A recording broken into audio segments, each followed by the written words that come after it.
Welcome to The Disturbance, hosted by Dave DeVaugh. Coming up on The Disturbance, we take a quick look at the most disturbing thing I saw all week. And it's funny, I knew this was going to happen like 3 months ago as Giannis walked away with the National Basketball Association Most Valuable Player of the Year award.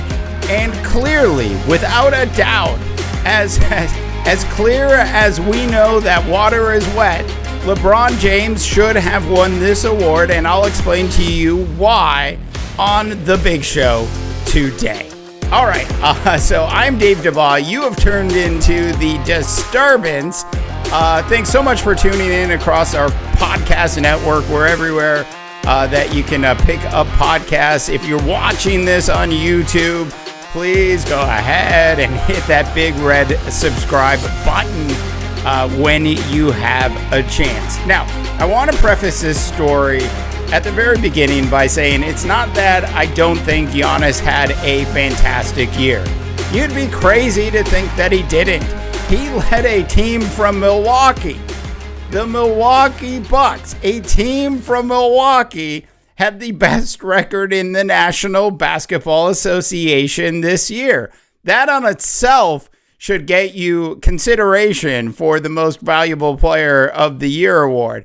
Then you add in the fact that Giannis averaged 29.6 points a game, 13.7 boards, and 5.8 assists. And you can clearly see why Giannis was the favorite to win this award. Now, for those stat people out there, well, you're probably wondering how I could even begin to make an argument about this. Now, I wrote a blog about this a couple months ago, and I analyzed at the time, and this was before the bubble actually started, and I analyzed at the time, how many points did LeBron have?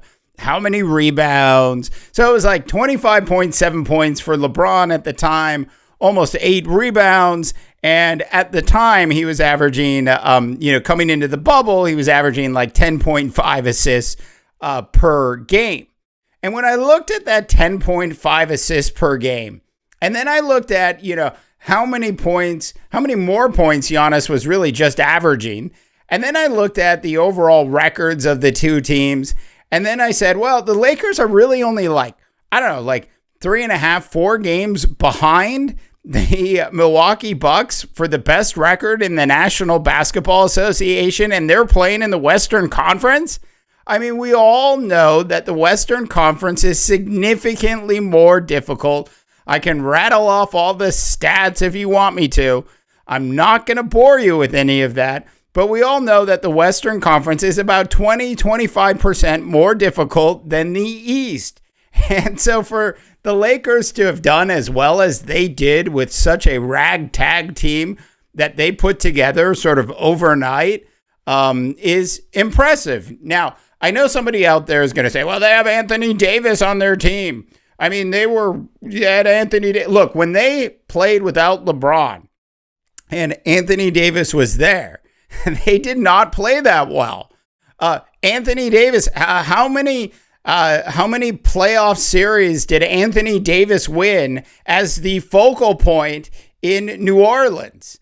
Look, the argument that LeBron wasn't more valuable to his team, because if you take Giannis away from the Milwaukee Bucks, the Bucks actually performed significantly better as a team than the Lakers did when they didn't have LeBron.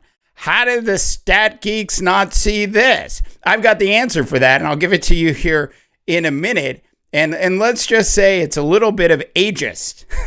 so we'll get into that here in a little bit.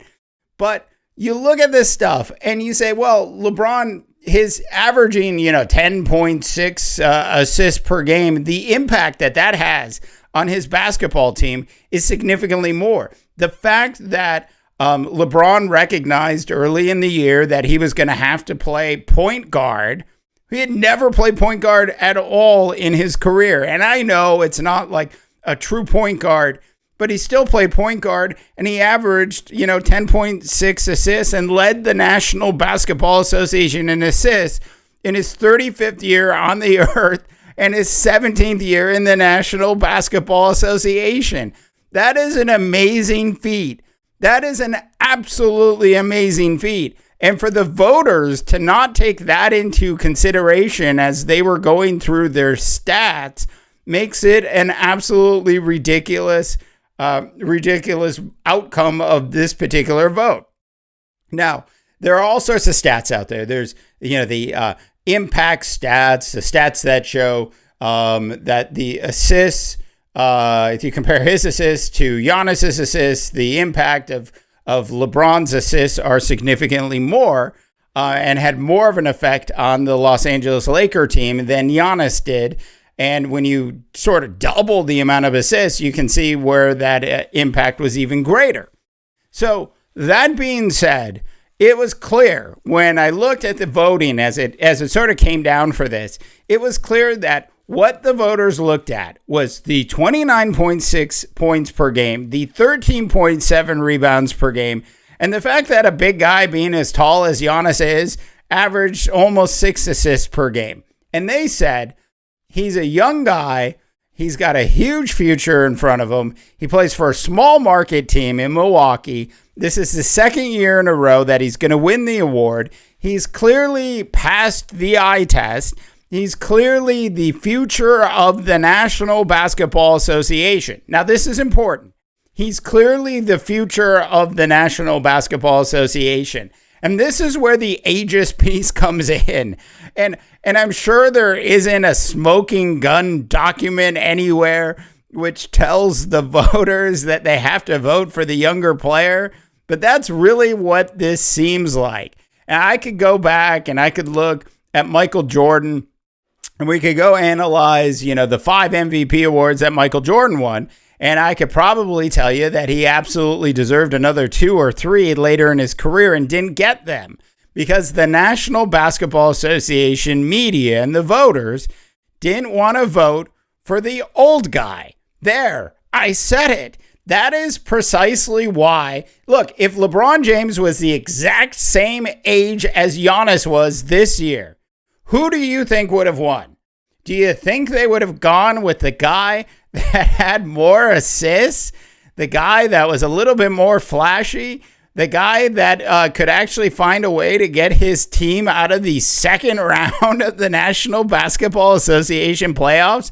And the answer is absolutely hell yes. Now, look, we know that the voters don't do anything at all related to playoffs, which is a whole other podcast for another day, because I can make the argument that at the very least, leading into the NBA Finals, that if you're an MVP candidate, what you do in the playoffs matters. It doesn't make sense to me that it doesn't matter.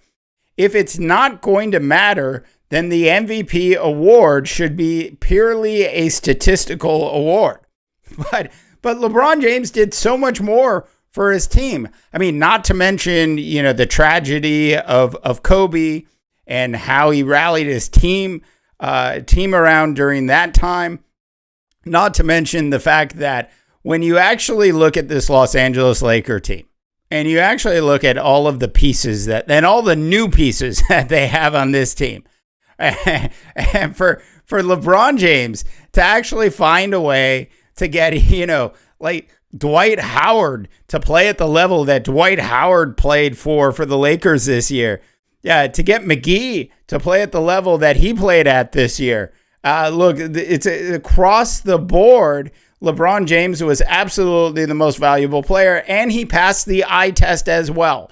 This was clearly a vote that the National Basketball Association media followed their pattern of always voting for the younger superstar and not giving it to the aging superstar that really only has a couple years left in the National Basketball Association. Look, I'd love to hear your thoughts.